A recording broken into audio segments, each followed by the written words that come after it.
I'm often asked by people who want to build regenerative companies, either founders or people with existing companies that they want to transform, what is the best way of incorporating to maximize the capacity for the company to be truly regenerative? There are 8 principles that a company has to maximally fulfill in order to truly be regenerative. Each of those principles has something important to say about how to incorporate. Starting with the first principle, in right relationship. To be in right relationship, the company has to be agency-based rather than ownership-based in order to have the right relationship with each of the stakeholders and the capitals they represent. Well, let's look at this. The company has to be in right relationship with each stakeholder. That means that the company has to have the capacity to recognize what is right in that relationship. It has to have the capacity to recognize how the right relationship may be changing over time. This means that the company needs to look at right relationship over at least a 7-generation period of time, not just in the moment.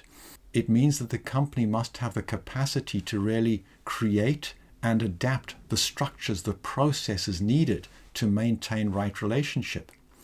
All of this boils down to, quite simply, any ownership-based approach, any vestige of ownership in the thinking, the mindset of the stakeholders in relationship with the company, or the company in relationship with the stakeholders, any vestige of ownership is distorting that relationship, prevents the company from being in right relationship with those stakeholders, prevents the stakeholders from being in right relationship with the company. Fortunately, this is perfectly possible within existing company law. By taking the concept, the properties in law of legal personhood to their fullest extent, there is nothing preventing us from incorporating with existing company law companies that have full agency. After all, your legal personhood is what enables you to sign contracts. It enables you to have full agency in law. Nation states have legal personhood as well. This is the legal foundation for nation states signing treaties. So there's nothing to stop us doing this. An interesting question then is, why aren't we doing this? Why do we still look at companies through the lens of ownership?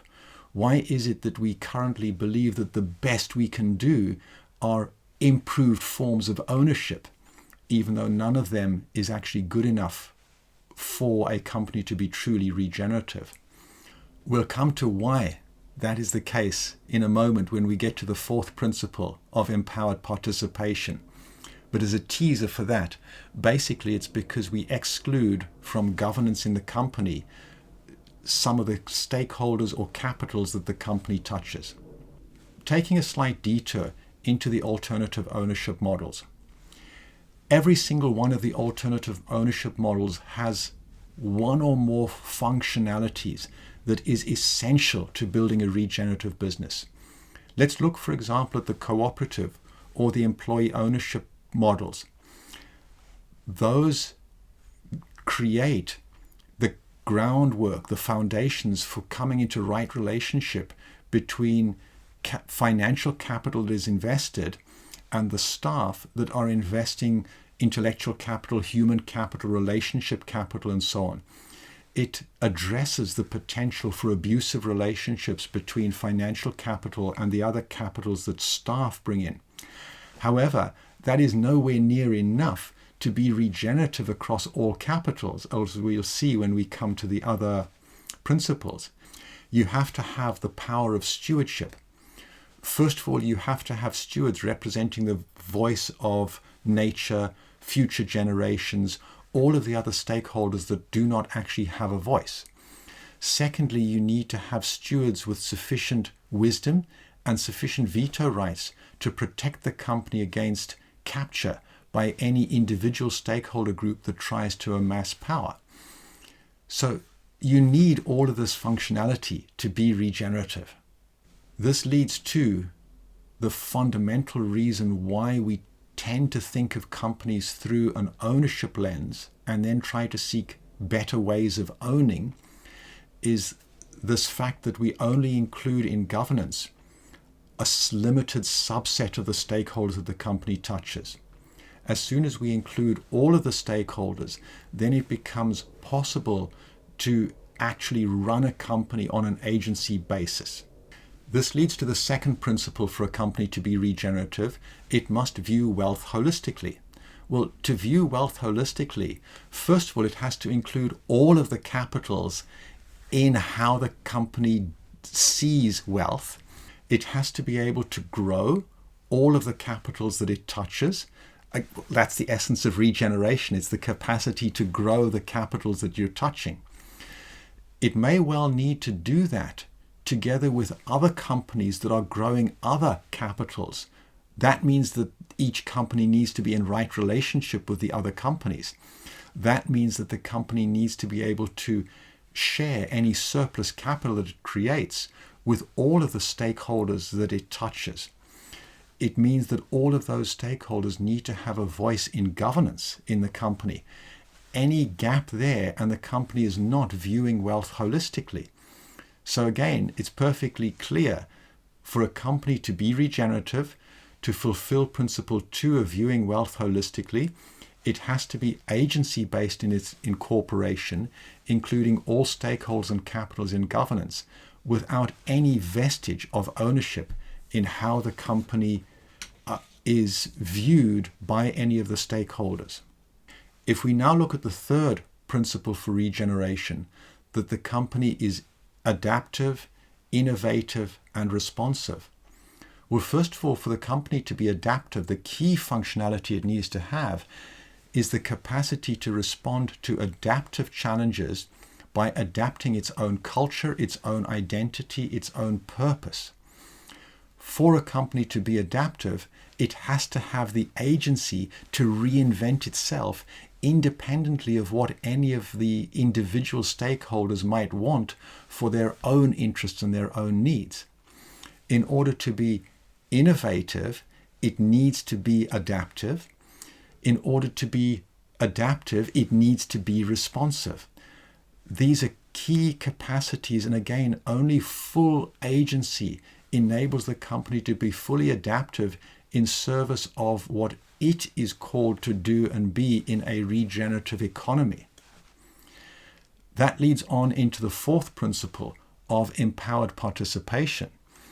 So to satisfy the fourth principle, the company needs to have agency-based incorporation in order for the company to be fully empowered to participate in the economy as a whole in the most regenerative way, in right relationship with the other companies that it's interacting with, and of course with the other stakeholders. Equally, it means that each stakeholder must have fully empowered participation in the company. The voice of each stakeholder has to be heard within the governance, the guidance of the company, and each stakeholder needs to have an appropriate level of governance power, an appropriate level of governance obligations and responsibility. So for all of that to come together, again, it makes clear the stakeholders must be included in governance in an appropriate way. Anything short of that, and the company does not have sufficient capacity for empowered participation. Let's look at the fifth principle, that the company honors community and place, which equally implies that community and place honors the company. Well, the best basis for two people to honor each other is if each of them is a free agent. They have full agency and they have the power to defend their agency. They have the power to defend against predation, parasitism, any of these things.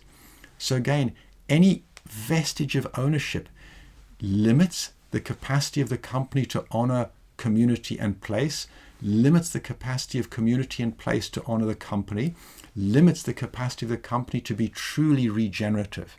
Let's look now at the sixth principle, edge effects and edge abundance. Well, the edge is where the most potential comes for the principle of adaptation, innovation, responsiveness, edge abundance is where all of the real growth, all of the real regenerative potential lies. For a company to truly be able to tap into edge abundance, it has to be in right relationship with all of the entities on the edge. What that right relationship might be is changing moment to moment. And that requires the company to have full agency in order to be responsive at the speed of opportunity emerging on the edge. That leads on to the seventh principle, which is robust circulatory flow. Now, this is absolutely critical for a company to be regenerative. There is a fallacy deep inside economics, business thinking, and investment thinking, which is called the ergodic fallacy. Now, I'm not going to explain here what that is. Listen to some of my other videos, read my book on that. But the key message is any growth process that is non-ergodic, and almost all growth processes in life and, of course, business are not ergodic.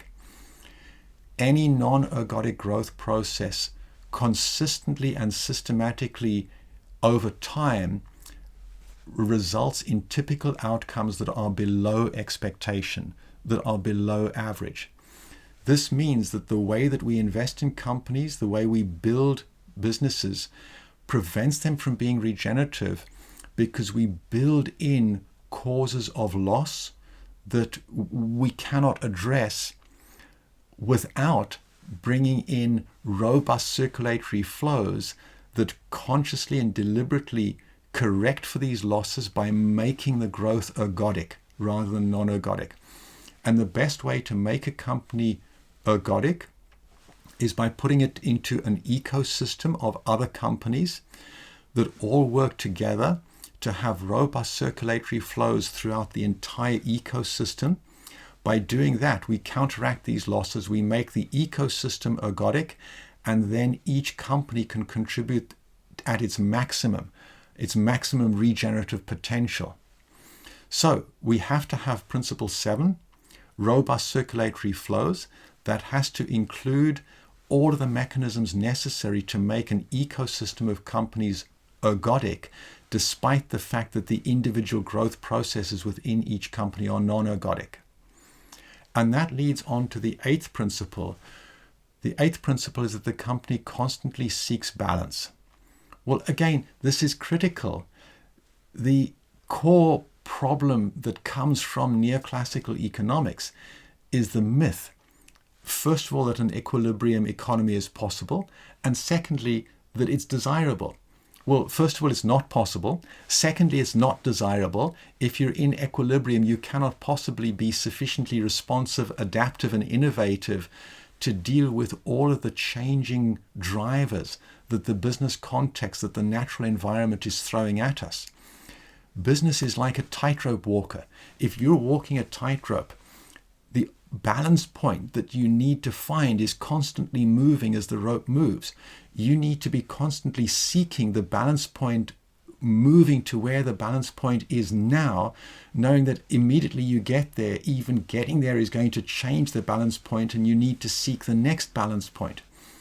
So a company has to be able to constantly seek the right balance point. To do that at the speed of change, the company has to have full agency. It cannot have any vestige of the concepts of ownership. So we've gone through all 8 principles of regeneration.